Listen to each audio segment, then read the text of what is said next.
আচ্ছা অর্ঘ্য, দেখো আমরা এখান থেকে শুরু করি। এই যে ভগ্নাংশটা দেখতে পাচ্ছ, মিশ্র ভগ্নাংশটা, এটাকে ইয়েস আমরা স্যার। প্রথমে অপ্রকৃত ভগ্নাংশে রূপান্তর করব। প্রথমে আমরা কি করব, এই যে নিচে 3 আছে, 3ই লিখবো, তাই না? Yes sir. উপরে কি করব, দেখো এইটা আর এইটা গুণ করব, গুণফলের সঙ্গে উপরেরটা যোগ করব। 3 আর 2 গুণ করলে 3 2 গুণা 6 হয়, 6-এর সঙ্গে 1 যোগ করলে 7। ঠিক আছে তো? স্যার। আচ্ছা, এখানে নিচে 6 আছে, 6 থাকবে।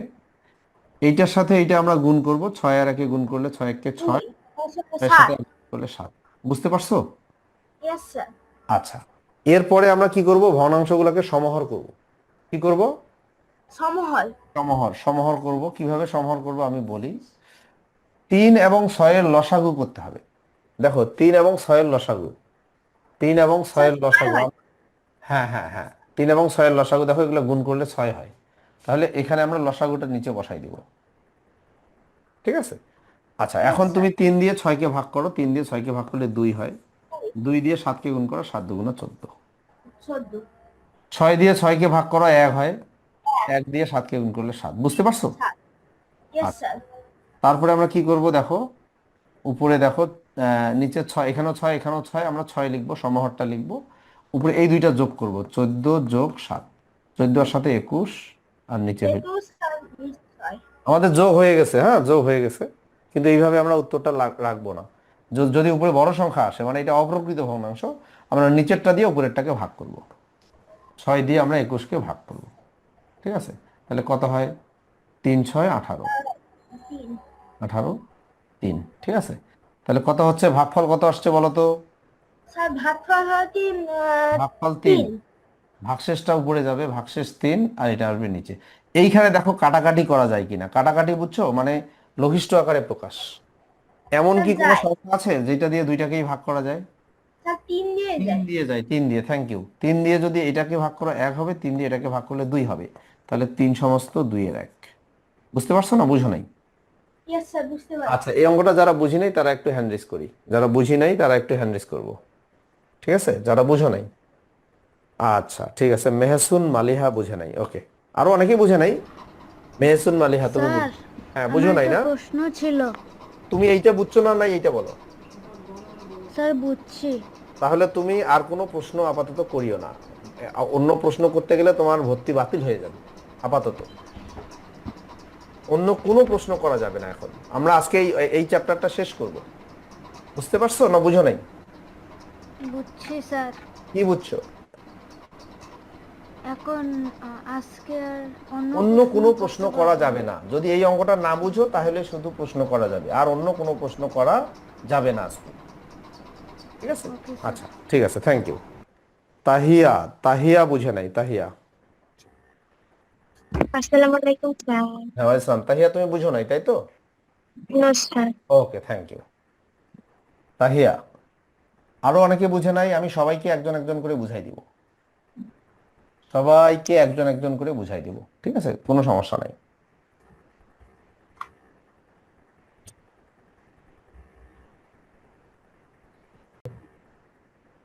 তাহিয়া দেখো, এই বিয়োগটা আমরা করব। হ্যাঁ, এইটা বুঝলে তুমি আরেকটা আগেরটাও বুঝবা। এটা একটা মিশ্র ভগ্নাংশ, তাই না তাহিয়া? জি স্যার। আচ্ছা, এটাকে প্রথমে আমরা অপ্রকৃত ভগ্নাংশে রূপান্তর করব। কিভাবে করব অপ্রকৃত ভগ্নাংশে রূপান্তরের নিয়মটা দেখো। এইখানে নিচে 3 আছে, নিচে 3 থাকবে, নিচে যা আছে তাই থাকবে। আর উপরেরটা কিভাবে হবে দেখো, এইটা আর এইটা গুণ করতে হবে। এই 3 আর 3 গুণ করো তো কত হয়? 9। 9। 9-এর সাথে উপরেরটা যোগ করো, কত হয়? 11। 11। এখানে 11 বসছে। তাই এইটুকু বুঝতে পারছো? জি স্যার। আচ্ছা, তারপরে এখানে 12, 12ই আসলো। আচ্ছা, 12 আর 1 গুণ করলে কত হয়? 12-কে 12। 12। 12-এর সাথে 5 যোগ করলে 17। তুমি এইটুকু বুঝতে পারছো? জি স্যার। আচ্ছা, এখন আমরা সমহর করব। কি করব? সমহল। সমহর, এই যে হরগুলোর লসাগু করতে হবে। 3 আর 12-র লসাগু করতে হবে। দেখো 3 দিয়ে 3 1-কে 3, 3 4-এ 12, এখন গুণ করলে 12 হয়। 3 আর এই যে 4 গুণ করলে, 3 আর 4 গুণ করলে কত হয়? 12 হয় না? তাহলে 12 হয়েছে লসাগু, আমরা এখানে 12 বসাবো, এখানেও 12 বসাবো। দেখো সমহর করছি। তো এখন উপরেরটা কিভাবে হবে? এই যে 3 দিয়ে এই 12-কে ভাগ করো তো কত হয়? 4। 4 হয়।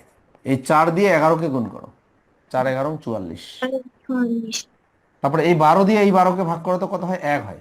1। 1 দিয়ে 17কে গুণ করো, 17। বুঝছো? জি স্যার। আচ্ছা এখন দেখো এখানেও 12, এখানেও 12, এখানে 12 বসাই দিব, আর উপরেরটা বিয়োগ করবো, 44 বিয়োগ 17। বুঝছো না বুঝো নাই? বুঝেছি স্যার। আচ্ছা এখন এটা নিচে 12 থাকবে, এটা বিয়োগ করলে কত হয়? 7 থেকে 14 পুরিতে 7, 2। বুঝছো? জি স্যার। আচ্ছা এখন শোনো, উপরে এখানে একটা আমাদের উত্তর কিন্তু আমাদের এক প্রকার হয়ে গেছে, কিন্তু আরো কিছু কাজ আছে, কিছু কাজ, দুইটা কাজ। প্রথম কাজ হইলো যে এগুলোকে লঘিষ্ঠ আকারে প্রকাশ করা যায় কিনা। বুঝতে পারছো? প্রথম কাজ জি হলো এটাকে লঘিষ্ঠ আকারে প্রকাশ করা যায় কিনা। আচ্ছা কিভাবে লঘিষ্ঠ আকারে প্রকাশ করে একটু বলি। এখানে 27 আছে, এখানে 12 আছে, এমন কি কোনো সংখ্যা আছে যেটা দিয়ে দুইটাকে ভাগ করা যায়? স্যার। তিন স্যার দিয়ে, 3 কে তিন দিয়ে, তিন 12 দিয়ে, কোথায়? তিন দিয়ে দেখো, 3 দিয়ে দুইটাকেই ভাগ যায়, 3 দিয়ে এটাকে ভাগ করলে 9 হয়, 3 নং 27। 3 দিয়ে এটাকে ভাগ করলে 4 হয়। বুঝতে পারছো? জি স্যার। আচ্ছা 9, এই যে 4, কি বোঝা গেছে? জি স্যার। এখন দেখো উপরে বড় সংখ্যা, নিচে ছোট সংখ্যা, এরকম যদি থাকে তাহলে আমরা নিচেরটাকে দিয়ে উপরেরটাকে ভাগ করব। 4 দুগুণা 8, 4 দুগুণা 8, ভাগশেষ 1, তাহলে আমাদের ভাগফল কত হয়েছে? 2। আর ভাগশেষ হয়েছে 1, এটা উপরে যাবে, এই 4 নিচে আসবে। তুমি কি এটা বুঝতে পারছো এবার? জি স্যার। ওকে, যারা বুঝে নাই তারা একটু হ্যান্ড রেজ করবে, যারা বুঝে নাই তারা একটু হ্যান্ড রেজ করবে। আচ্ছা দেখো আয়ান, দেখো এই অঙ্কটা করি। Ayaan, yes sir. এইটা মিশ্র ভগ্নাংশ আছে, এটাকে আমরা অপ্রকৃত ভগ্নাংশে রূপান্তর করব। প্রথম কাজ হলে এটাকে আমার অপ্রকৃত ভগ্নাংশে রূপান্তর করতে হবে। তাহলে নিচে 3 আছে, নিচে আমরা 3 লিখব। আর উপরে কি হবে? এইটা আর এইটা গুণ করে উপরে একটা যোগ করতে হবে। 3 আর 1 গুণ করলে 3 1 3, 3 এর সাথে 2 যোগ করো, 3 দুগুণা 3 আর 2 5। বুঝতে পারছো? Yes sir. এইটা যা আছে তাই থাকবে। এইটা এখন দেখো এখানে নিচে 6 আছে, 6 থাকবে। 6 আর 1 গুণ করো তো, 6 1 6, 6 আর 1 গুণ করলে কত হয়? 6 1 6, 6 আর 1 7। বুঝছো? Yes sir. এখন আমাদেরকে ভগ্নাংশগুলো সমাহার করতে হবে। কি করতে হবে? সমাহার। ওকে, সমাহার করার জন্য আগে আমার এগুলো লসাগু করতে হবে। হরগুলোর লসাগু, হরগুলোর লসাগু করতে হবে। বুঝছো? Yes 3 sir. 3 1 3, লসাগু করতে পারো? Yes sir. আচ্ছা 1 4 1, তাহলে 3 দুগুণা 6, 4 6 24, কত হলো? 24। 24। আচ্ছা এখানে 24, 24, আমরা সবখানে 24 লিখে দিব। সমহর যে করছি প্রত্যেকটারে হরের জায়গায় আমি 24 লিখে দিলাম। দেখো, যদি এইভাবে কেউ লেখে না, এটা আমি লিখলাম আর কি। ওকে, এখন শোনো আয়ান, এই 3 দিয়ে 24কে ভাগ করো। 8, 8। তুমি কি ভাগ করতে পারো না? না? Yes sir. আচ্ছা 8 দিয়ে 5কে গুণ করো, 5 8 40। তোমাকে ভাগটা একটু শিখতে হবে বাবা, হ্যাঁ? আচ্ছা এখন 8 দিয়ে 24কে ভাগ করব। 8 দিয়ে 24কে ভাগ করলে 3 হয়। 3। 8 দিয়ে 24কে ভাগ করলে 3 হয়, 3 5 15। আচ্ছা 6 দিয়ে 24কে ভাগ করো, 4 6 24, 4, 4। 4 7 28। বুঝতে পারছো? Yes sir. আচ্ছা 24 24-এ লিখবো। আচ্ছা 40 যোগ 15 বিয়োগ 28। ঠিক আছে? Okay sir. আচ্ছা মানে এই যে 40 15 28, এই যে 40 15 28, বুঝছো না বুঝো নাই? ইয়েস স্যার, বুঝছি। আচ্ছা 24, এটা যোগ করি, 55 বিয়োগ 28। এই যে এই দুইটা যোগ করে 55 হয়েছে, বিয়োগ 28। আচ্ছা এখন আমরা কি করব? বিয়োগ নিচে যা করবো আছে স্যার। তাই, এটা বিয়োগ করলে কত হয়? 8 7, 2 আর 3, 2 27। বুঝতে পারছো? Yes sir. এখন আমরা লঘিষ্ঠ আকারে প্রকাশ করব। কি করব? লঘিষ্ঠ আকারে। লঘিষ্ঠ আকারে কোন সংখ্যা, এমন কি কোন সংখ্যা আছে যেটা দিয়ে দুইটাকেই ভাগ করা যায়? 27 এবং 24 দুইটাকে ভাগ করা যায়? 3 দিয়ে স্যার। 3 দিয়ে, 3 দিয়ে এটাকে ভাগ করলে 3 নং 27, এটাকে ভাগ করলে 6। বুঝছো? Yes sir. তাহলে উপরে 9, নিচে না, নিচে 6 স্যার না তো 8 8, 8। 8 হবে, নিচে 8 হবে, 8 হবে, নিচে 8 হবে, 8 হবে। আচ্ছা এখন এটা কি অপ্রকৃত ভগ্নাংশ, তাই না? উপরে বড় নিচে ছোট, অপ্রকৃত ভগ্নাংশ না? Yes sir. আচ্ছা এটাকে আমার মিশ্র ভগ্নাংশ বানাইতে হবে। 8 দিয়ে 9কে ভাগ করতে হবে, 8 দিয়ে 9কে ভাগ করতে হবে, নিচেরটা দিয়ে উপরেরটাকে ভাগ করতে হবে। দেখো 8 1 8। তুমি কি এটা বুঝতে পারছো? এটা ভাগটা বুঝতে পারছো? Yes sir. ভাগফল কত হয়েছে? 1। 1 সামনে আসবে, এইভাবে টান দিবা, টান দিয়ে ভাজকটা আছে না, ভাজকটা নিচে লিখবা, আর এই ভাগশেষটা উপরে লিখবা। বলো তোমার কোন লাইনটাতে প্রবলেম? স্যার আমার এই যে লাস্টের দিকে আবারও যে মিশ্র ভগ্নাংশের রূপান্তর সেটাই আমি বুঝি নাই। এই যে ভাগটা বুঝো নাই, এই ভাগটা বুঝো নাই, ইয়েস স্যার। তো বুঝো নাই কোনটা? এই যে ভাগফলটা এখানে আসছে, এই যে ভাগফলটা, এই যে ভাগফলটা, ভাগফল কত? ভাগফল হচ্ছে 1। ভাগফল কত? 1 না, এই 1 সামনে আসছে, ইয়েস স্যার। তারপরে একটা টান দিতে হবে, দিয়ে ভাজক কত? 8। এই ভাজক নিচে আসবে, আর এই যে ভাগশেষ 1, এই 1 উপরে আসবে। বুঝো নাই? ইয়েস স্যার, এবার এখন বুঝেছি। তখন কেন বুঝো নাই বলো? আচ্ছা, আমরা এই অঙ্কটা করব। দেখো ওকে স্যার। দিবস, এই যে প্রথমেরটা যেভাবে আছে ওভাবে থাকবে, তাই না? প্রথমেরটা ইয়েস স্যার। প্রথমেরটা দেখো 3/1 যেভাবে আছে ওভাবেই থাকবে। এই যে নিচে 9 আছে, 9। এখন শোনো, এটা একটা মিশ্র ভগ্নাংশ, এটাকে আমার অপ্রকৃত ভগ্নাংশে রূপান্তর করতে হবে। তো নিচে যেটা থাকবে ওইটা ঠিকই থাকবে, উপরেরটা চেঞ্জ হয়ে যাবে। কেমন চেঞ্জ? দিবস দেখো, এইটা আর এইটা গুণ করো তো কত হয়? 9 আর 1 গুণ করো তো, 9 কে 9, 9 এর আগে গুণ করলে কত হয়? 9 হয়। 9 এর সাথে 2 যোগ করবা, মানে এইটা গুণ করে এইটা যোগ। 9 কে 9, 9 আর 2 11। দিবস বুঝতে পারছো? আচ্ছা, এখানে 6, এখানেও 1। আচ্ছা ঠিক আছে, সুহাইব তুমি কি আমার কথা শুনতে পাচ্ছো? ইয়েস স্যার, শুনতে পাচ্ছি। সুহাইব, এই লাইনটা বুঝতে পারছো? এই লাইনটা বুঝতে পারছো? ইয়েস স্যার, বুঝতে পেরেছি। এখন আমাদেরকে পরের ধাপ, এটা হলো প্রথম ধাপ, এটা হলো 1 নম্বর ধাপ, ঠিক আছে? এটা হলো 1 নম্বর ধাপ। আমাদের বইয়ে 5টা ধাপ আছে এই অঙ্কগুলো করার জন্য। তাহলে দ্বিতীয় ধাপে হলো আমাদেরকে সমাহার করতে হবে। সোহেব, কি করতে হবে? সমাহার করতে হবে। সমাহার করার জন্য আমাকে হরগুলোর লসাগু করতে হবে। দেখো হরগুলোর লসাগু আমি করছি। স্যার 18 হবে মনে হয়। 18 হবে, হ্যাঁ হ্যাঁ 18 হবে। ওকে, লসাগু আর করলাম না। 18, 18, 18, এইভাবে 18 লিখবো সব জায়গায়। সোহেব, আচ্ছা এখন উপরে কি হবে দেখো, উপরেরটা আমি বলি। 3 দিয়ে 18কে ভাগ করো। 3 দিয়ে স্যার 18কে 6 হয়। ওই 6 দিয়ে 1কে গুণ করো, 6 1 6। সোহেব বুঝছো? Yes sir. 9 দিয়ে 18কে ভাগ করলে 2 হয়, 9 দুগুণা 18। 2 দিয়ে 11কে গুণ করো, 11 দুগুণা 22। 22। 6 দিয়ে 18কে ভাগ করো, 3 হয়। 3 দিয়ে উপরেরটাকে গুণ করো, 3 1 3। বুঝতে পারছো? Yes sir. এটা আমাদের 2 নম্বর ধাপ। এটা আমাদের কয় নম্বর ধাপ? 2 নম্বর ধাপ। সমাহার করলাম। এখন আমাদেরকে হিসাব করতে হবে। কি হিসাব? 18 18 18, এখানে আমরা 18 লিখবো। তারপরে এই যে 6 যোগ 22 যোগ 3, 6 22 3 ওগুলো লিখবো। এটা হলো 3 নম্বর ধাপ। 3 নম্বর ধাপ আসলে এইটা না, দুইটা লাইন মিলে 3 নম্বর ধাপ হবে। এই যে 18, আচ্ছা। উপরে এগুলো যোগ করো। 6 আর 2, 3 আর 2 5, 5 আর 6 11, 11 1, তাহলে উপরে 31, নিচে হইলো 18। আচ্ছা, এখানে 31 কাটাকাটি করা যাবে না। কাটাকাটি মানে লঘিষ্ঠ আকারে প্রকাশ হবে না। কেন হবে না? 31কে তো কোনো কিছু দিয়ে ভাগ যায় না। কারণ 31 দিয়ে 18 দিয়ে ভাগ যাবে না। আচ্ছা, 31কে কোনো কিছু দিয়ে ভাগ যায় না, তার মানে এটাকে আমার লঘিষ্ঠ আকারে প্রকাশের কোনো সুযোগ নাই। এখন এইটা যেহেতু একটা অপ্রকৃত ভগ্নাংশ, এটাকে আমার মিশ্র ভাগ ভগ্নাংশ করতে হবে। সেবা কিভাবে করবো? ভাগ করব। 18 দিয়ে নিচেরটা দিয়ে উপরেরটাকে ভাগ করব, নিচেরটা দিয়ে উপরেরটাকে ভাগ করব একবার। দেখো 18 কে 18 বিয়োগ করলে কত হয়? 3 1 13। তাহলে আমরা 1 লিখবো, এই যে ভাগফলটা সামনে লিখবো, আর এই যে ভাজকটা নিচে লিখবো, আর এই ভাগশেষটা উপরে লিখবো। বুঝছো না বুঝো নাই? ইয়েস স্যার, বুঝেছি। ওকে, যারা বুঝো নাই তারা একটু রিভিশন করো, যারা বুঝো নাই তারা একটু রিভিশন করো। স্যার এটা একটু আমরা করে দেখি তোমাদের উত্তরের সঙ্গে আমার মিলছে কিনা। দেখো, এটা হলো একটা মিশ্র ভগ্নাংশ, এটাকে অপ্রকৃত বানাইতে হবে। নিচে 2 আছে, 2 থাকবে। 2 দুগুণা 4, 4 আর 1 5, বিয়োগ 6 এর 1, বিয়োগ 9 এর 1। মোরসালিন বুঝছো? এখন আমাদেরকে এটা সমাহার করতে হবে। দেখো সমাহারকে কিভাবে করব? হরগুলো লসাগু করব। 2 6 9 এর লসাগু করব। লসাগু 18 হবে। 2 6 9 এর লসাগু কত হবে? 18। আমরা সব জায়গায় 18 লিখবো, সব জায়গায় 18 লিখবো। এখন দেখো উপরের সংখ্যাটা কিভাবে লিখবো? 2 দিয়ে 18কে ভাগ, মানে এইটা দিয়ে এইটাকে ভাগ করব, ভাগফলটা দিয়ে উপরেরটাকে গুণ করব। বুঝতে পারছো না বুঝো নাই? দেখো 2 দিয়ে 18কে ভাগ করলে 9 হয়, 2 দিয়ে 18কে ভাগ করলে 9 হয়, 9 5 9 45।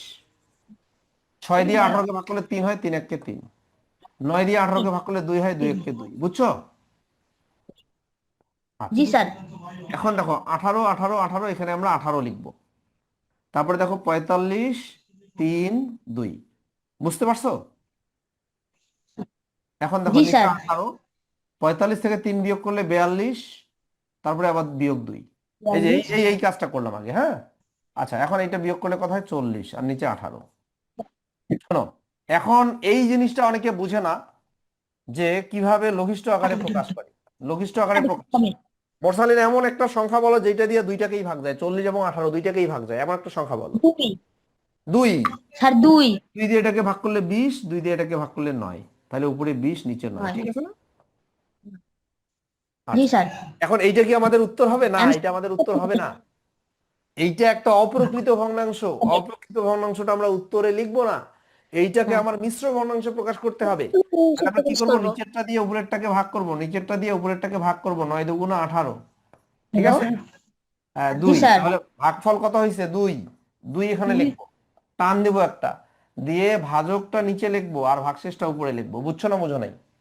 জি স্যার বুঝতে পারছি তাহলে অনেকে কিন্তু এই পর্যন্ত আসছে, এই পর্যন্ত আসছে, হ্যাঁ, এইখানে উত্তর লিখে দিচ্ছে না, এইভাবে উত্তর রাখা যাবে না। অবশ্যই আমাকে উত্তরে যদি অপ্রকৃত ভগ্নাংশ আসে, অবশ্যই আমাকে ওইটা মিশ্র ভগ্নাংশে রূপান্তর করতে হবে। বুঝছো? এই প্রশ্নটা দেখো, ডানের ঘর থেকে কোনগুলো প্রকৃত ভগ্নাংশ এবং কোনগুলোর মান 1-এর সমান তা খুঁজে বের করি। এখানে বলছে কোনগুলা প্রকৃত ভগ্নাংশ সেগুলা, এবং কোনগুলা 1-এর সমান। তুমি বলো তো প্রকৃত ভগ্নাংশ কাকে বলে, মুহিম?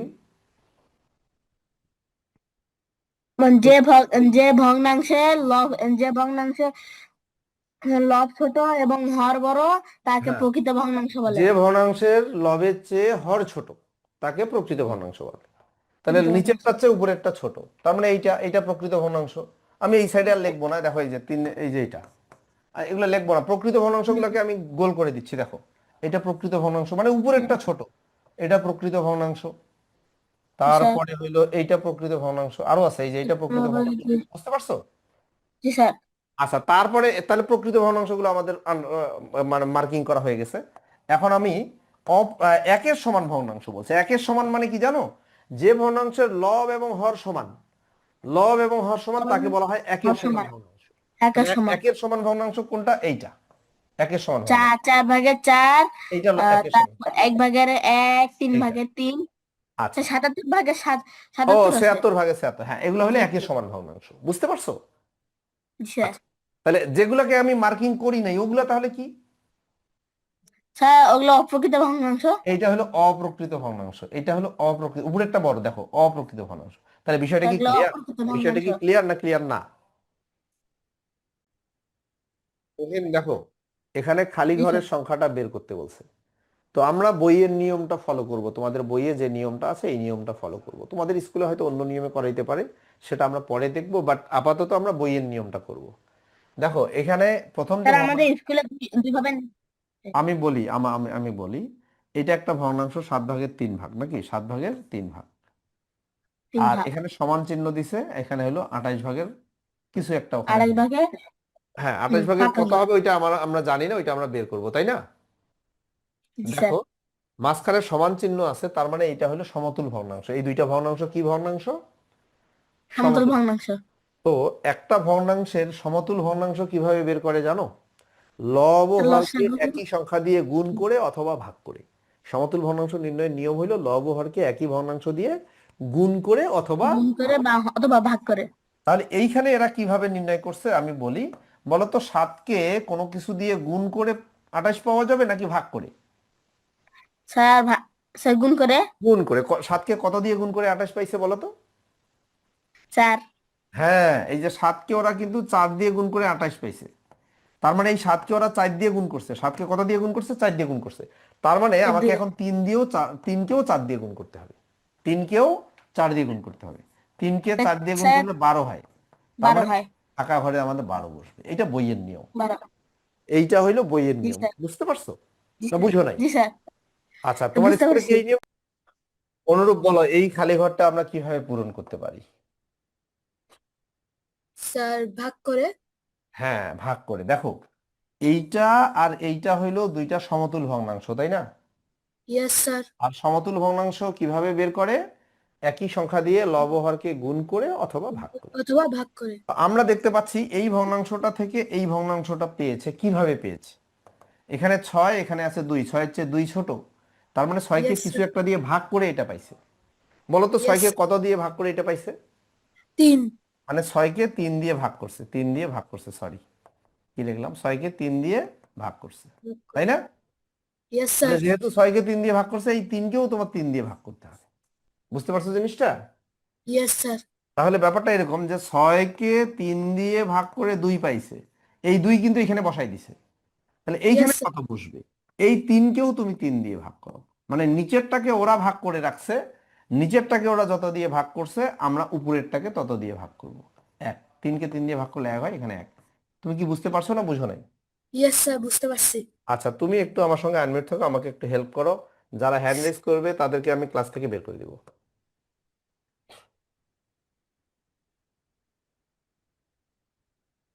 আচ্ছা বলো, এইটা আমরা তাহলে কিভাবে করব একটু চিন্তা করে বলো তো, এইটা আমরা কিভাবে করব? স্যার এটাও ভাগ করে। আচ্ছা দেখো, দেখো এইটা আর এইটা হলো সমতুল ভগ্নাংশ, আমাদের ফাঁকা ঘরের সংখ্যাটা বের করব। তাহলে দেখো, এখানে 4 আছে, এখানে 36 আছে, তাহলে 4-কে কিছু একটা দিয়ে গুণ করে কিন্তু 36 হয়েছে, তাই না? জি স্যার। 4-কে যত দিয়ে গুণ করে 36 স্যার এটা 9 দিয়ে। 9 দিয়ে গুণ করছে, তাহলে এটাকেও আমার 9 দিয়ে গুণ করা লাগবে। মানে বিষয়টা এরকম যে 4-কে 36 দিয়ে, সরি সরি সরি সরি, 4-কে 9 দিয়ে গুণ করছে, 4-কে 9 দিয়ে গুণ করছে। ব্যাপার, মুছে না কেন? আহা কি ব্যাপার, ঠিক আছে। আচ্ছা, 4-কে 9 9 দিয়ে দিয়ে গুণ গুণ। করে 36 হয়েছে, 4-কে 9 জি দিয়ে গুণ স্যার। করে 36 হয়েছে, তার মানে 3-কেও তুমি 9 দিয়ে গুণ করবা, তাহলে 3-কে 9 দিয়ে গুণ করলে কত হয়? 27 হয়, তাহলে 27। এখানে 27 বসবে। বুঝো নাই? জি স্যার। এটা বইয়ের নিয়ম। আবার দেখো, এখানে আছে 20, এখানে আছে 5, 20 থেকে 5 আসলে কিভাবে পাইছে বলো তো? স্যার ভাগ করে। 20-কে কিছু একটা দিয়ে ভাগ করে 5 হয়, কত দিয়ে ভাগ করলে 5 হয়? 4। 20-কে 4 দিয়ে ভাগ করলে 5 হয়, দেখো সরি, ডিস্টার্ব দিচ্ছে, সরি, 20-কে 4 দিয়ে ভাগ করে 5 হয়েছে, তার মানে নিচেরটাকে 4 দিয়ে ভাগ করছে, তাহলে আমাদের কাজ হলো উপরেরটাকে 4 দিয়ে ভাগ করা। ওরা যে কাজটা করছে সেম কাজ আমাদেরকেও করতে হবে। ইয়েস তাহলে স্যার। নিচেরটাকে 4 দিয়ে ভাগ করে 5 পাইছে, তাহলে আমি উপরেরটাকে এখন 4 দিয়ে ভাগ করি, স্যার উপরেরটাকে 3 4 দিয়ে আসছে। ভাগ করলে 3 হয়, ফাঁকা ঘরে 3 বসবে। বুঝো নাই? ইয়েস স্যার বুঝছি। আচ্ছা, থ্যাংক ইউ। দেখো, এখানে প্রকৃত ভগ্নাংশ, অপ্রকৃত ভগ্নাংশ এবং একের সমান ভগ্নাংশ, প্রকৃত, অপ্রকৃত এবং একের প্রকৃত সমান। একই ভগ্নাংশ। আচ্ছা, প্রকৃতটা বলি, এই যে এটা হলো প্রকৃত, উপরে ছোট নিচে বড়, মানে হরের চেয়ে লব ছোট, এটা হলো চেয়ে লব। অপ্রকৃত ভগ্নাংশ। কোনটা? হরের উপরে বড় চেয়ে লব নিচে ছোট, বড়। হরের চেয়ে লব বড়। একের সমান ভগ্নাংশ কোনটা? হর এবং লব সমান, হর এবং লব সমান। হর এবং লব সমান। সমান। এখন এখানে একটা যে গুরুত্বপূর্ণ কথা, সেটা হলো যে এটাও কিন্তু অপ্রকৃত ভগ্নাংশ, এটাও অপ্রকৃত ভগ্নাংশ, এটাও অপ্রকৃত ভগ্নাংশ, তার মানে এই দুইটাই কিন্তু অপ্রকৃত ভগ্নাংশ। এই ভগ্নাংশটা হলে একের চেয়ে বড়, এই উপরে উপরে যদি বড় থাকে তার মানে এটা একের চেয়ে বড়, আর উপরে নিচে যদি সমান হয় তাহলে একের একের সমান। তাহলে অপ্রকৃত ভগ্নাংশ কাকে বলে, এইটার সংজ্ঞা যদি আমরা বলতে চাই, একের সমান ভগ্নাংশ অথবা একের চেয়ে বড় ভগ্নাংশগুলোকে অপ্রকৃত ভগ্নাংশ বলে, আর একের চেয়ে ছোট ভগ্নাংশগুলোকে প্রকৃত ভগ্নাংশ বলে। তাহলে প্রকৃত ভগ্নাংশ মানে হলো একের চেয়ে ছোট, প্রকৃত ভগ্নাংশ মানে কি? এগুলো হলো একের চেয়ে ছোট। একের চেয়ে চেয়ে ছোট, একের চেয়ে ছোট, এবং প্রকৃত ভগ্নাংশ অবশ্যই একের চেয়ে ছোট। আমরা এটা চিনবো কিভাবে? আমরা চিনবো উপরেরটা ছোট নিচেরটা বড়। নিচেরটা বড়। আর অপ্রকৃত ভগ্নাংশ কেমন, কাকে বলে? অপ্রকৃত ভগ্নাংশ হলো একের সমান অথবা একের চেয়ে বড়, একের সমান অথবা একের চেয়ে বড়। একের চেয়ে বড়। একের সমান যদি হয় তাহলে উপরে নিচে সমান একই সংখ্যা থাকবে, আর একের Yes. চেয়ে বড় হলে উপরের সংখ্যাটা বড় হবে, নিচের সংখ্যাটা ছোট। নিচেরটা তাহলে ছোট। বিষয়টা কি ক্লিয়ার ইয়েস স্যার। নাকি ক্লিয়ার না? Yes clear. আচ্ছা দেখো আব্দুল্লাহ, এই ভগ্নাংশটা দেখো, এটা মিশ্র ভগ্নাংশ, এটাকে অপ্রকৃত বানাইতে হবে। নিচে 3 3-এ থাকবে, 3 আর 1-এ গুণ করো, 3 1-এ 3, 3 আর 1-এ 4, বুঝছো? জি স্যার। এখানে নিচে 4 4ই থাকবে, এইটা আর এটা গুণ করো, 3 4-এ 12, 12 আর 1-এ 13, বুঝছো? জি স্যার। এখানে 6 6ই থাকবে, 6 2 12, 12 আর 5 17, এটা যা আছে তাই থাকবে, ওটা তো প্রকৃত ভগ্নাংশ ছিল। আচ্ছা, এখন আমরা কি করব? এখন আমরা সমহর করব। কি করব বলো? সমহর সমহর করব। সমহর কিভাবে করে? লসাগু করে। আচ্ছা, আগে লসাগু করি। দেখো, 3 4 6 4 এগুলো লসাগু গুলা তুমি অন্য জায়গায় করবা, আমি বলছি আমি 12 হবে, এগুলো লসাগু 12 হবে। আমি লসাগুটা মুখে মুখে করে ফেলছি, হ্যাঁ, 12 হবে। সব জায়গায় আমি 12 লিখতেছি, যদিও এইভাবে লেখার নিয়ম না। আমি 12 লিখলাম সব জায়গায়। সমহর মানে প্রত্যেকটার হর 12 হইতে হবে। এখন দেখো, 3 দিয়ে 12কে ভাগ করে 4 হবে। 3 দিয়ে 12কে ভাগ করলে 4 হবে, 4 দিয়ে 4কে গুণ করে 4 চোখ 16। 4 দিয়ে 12কে গুণ 4 দিয়ে 12কে ভাগ করলে 3 হয়, 3 তেরো 39। 6 দিয়ে 12কে ভাগ করলে 2 হবে, 17 দুগুণে 34। 4 দিয়ে 12কে ভাগ করলে 3 হয়, 3 তিরিকা 9। তুমি কি এটা বুঝতে পারছো এই লাইনটা? জি। আচ্ছা, এখন আমরা কি করবো, একটা লম্বা দাগ দিব। এই যে 12 আর সব জায়গায় আছে 12 লিখবো। আর উপরের সংখ্যাগুলো 16 যোগ 39 বিয়োগ 34 বিয়োগ 9। বুঝছো না বুঝো নাই? বুঝছি। আচ্ছা, আমরা বাম দিক থেকে হিসাবগুলো করবো। এখানে যেহেতু যোগ আর বিয়োগ আছে, আমরা বাম দিক থেকে আগাবো। এই দুইটা যোগ করো। 9 আর 6 15 5 হাতে 1, 3 আর 1 পঞ্চাশ। 6। আচ্ছা, বিয়োগ 34, সরি, বিয়োগ 34 বিয়োগ 9 12। এটা বিয়োগ করি। 1 2 21 বিয়োগ 9। বুঝছো? জি। আচ্ছা, এখন 21 থেকে 9 বিয়োগ করলে কত হয়? 12 হয়। আরো আচ্ছা, এখন 12কে 12 দিয়ে ভাগ করলে কত হয়? 1 হয়। এক। ওই যে একই সমান ভগ্নাংশ বলছিলাম না, উপরে নিচে যদি সমান হয় তাহলে 1 হয়। তাহলে 12কে যদি 12 দিয়ে ভাগ করা 1 হবে, তাহলে উত্তর হইলো 1। বুঝছো? জি যারা বুঝো নাই রেইজ হ্যান্ড করবে। স্যার, আমার একটা কথা আছে। জি বলো।